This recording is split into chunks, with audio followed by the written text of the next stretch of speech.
Hey guys, Hayden from Willet Tech, and today I'm joined by Henry. What's up, guys? Today we're doing the ultimate budget gaming box PC build, and so let's get started. For the CPU, we have the AMD Athlon X4 860K quad-core processor. It is clocked at 3.7 gigahertz, and do you have anything on that, Henry?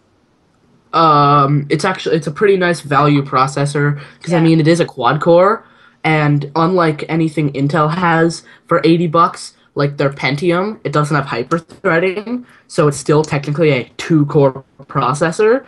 Whereas with things like DirectX 12 coming out, which will have support for up to 8 cores, so eight up to 8 core processors will get extra. Basically, we'll get extra performance for those 8 cores for multi-core rendering, and also it's pretty cheap, 3.7 gigahertz, which is pretty nice. and it's $80, so yeah. Yeah. So for the second one, we have the MSI A88XI AC Mini ITX FM2 Plus motherboard. Supports up to 32 gigabytes of RAM. It has 4 SATA ports. It has an onboard USB 3.0 header, and it has integrated Wi-Fi. It is a very high-end board with all of these features for only $100. Some motherboards that you'll find are super cheap but don't have anything good. Like I've even seen motherboards that don't even have a PCI Express 16X Gen 3 PCI slot on them. They have like Gen 1, Gen 2, which is like incredibly slow compared to the Gen 3. And yeah, it also has integrated Wi-Fi, which most motherboards don't have. You have to buy a separate Wi-Fi card, which costs like $20. So if you don't want to have to mess with all the Ethernet cables and stuff, this is great. And yeah. So next for the RAM, we have one 8 GB stick of G-Skill Ripjaws X Series DDR3 1333 RAM. Great value for only $60. And yeah, have anything on that, Henry? It's pretty cheap, so if you want to, you can just buy another down the line if you need 16 gigs, and you'll have 16 gigs. And it'll only be $120. And Ripjaw X and G Skill itself is one of my favorite memory brands. They're actually the memory brand that I have in my current PC. They've been working fine, never had anything wrong with memory. It's been great.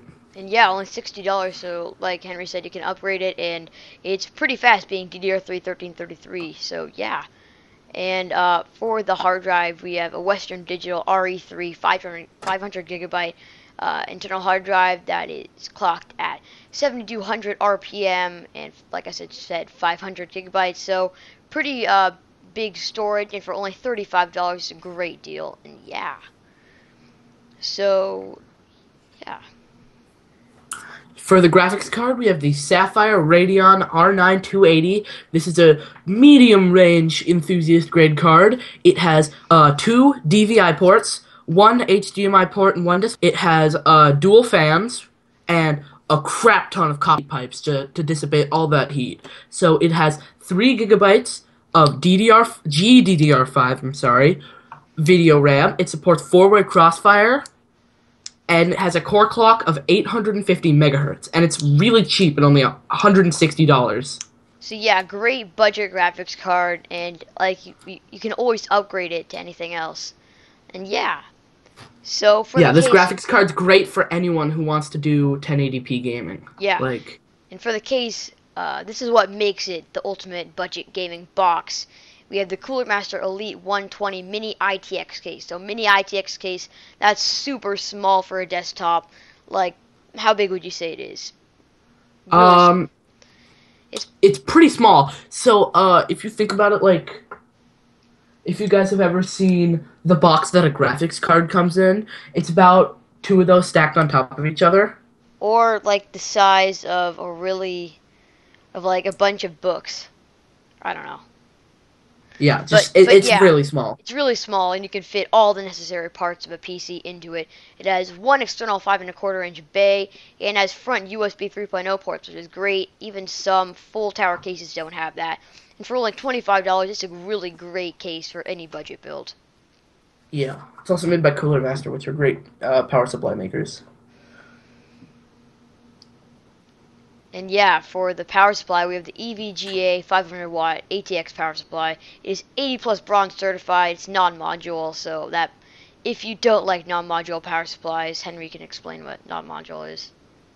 Well, basically, with a power supply, there are three types. There is non-modular, which is all the cables are automatically plugged in, which is better for people who are noobs and don't know where to plug things in and just want to use the pre-plugged in power supply cords. There is semi-modular, which means that things that you need, like a 24 pin for the motherboard power, 8 pin for CPU power, things like that, will have a connector, but things like PCI Express plugs won't actually have power, won't have things plugged in manually. And then fully modular is just nothing is plugged in. Usually modular are the kind of budget ones. Semi-modular are kind of like semi-range, and fully modular are for the ridiculous high, like fully 1500 watt titanium, ridiculous off the wall power supplies. So, and for only $40, you get 80 plus bronze efficiency, 500 watts, which is quite a lot for only $40. And it's also from EVGA, which is a pretty nice power supply maker. Yeah. So for the optical drive, we have the Samsung SH220 I hate numbers. 22.4 DB DVD and CD writer for only $14 is a great deal. Samsung makes really good optical drives, and yeah. So for the final thing, we have the operating system, which is Microsoft Windows 7 Home Premium 64-bit edition. Windows 7 is what I recommend for gaming and all that, and for only $89, it's cheapest of the Windows 7 operating systems. And yeah, have anything on Windows 7? Well, I mean, Windows 7, personally, I've tried out both Windows 7 and Windows 8, and at the time of filming this, Windows 10 just isn't a very good option right now. It's still in beta. So, but for anyone who has gotten into the beta for Windows 10, if you wanted to, you could use Windows 10 for your computer. I don't recommend it, though, because not much run on it. But, yeah, Windows 7 is definitely the best. It's the easiest to figure out, easiest to use, doesn't have a bunch of weird, like, start screens, and doesn't have anything to do with, like, Xbox and stuff, which is all weird. And yeah, and you can upgrade to Windows 10 as soon as it comes out for free for 1 year, so that's pretty good. And, yeah, you can always just wait to build this after Windows 10 comes out, and yeah, so, or you could download the technical release preview, but I wouldn't recommend it. And yeah, that's about it for this computer build. As always, I'm Hayden, he is Henry, and thanks for watching. What's up? Yeah. See you guys later.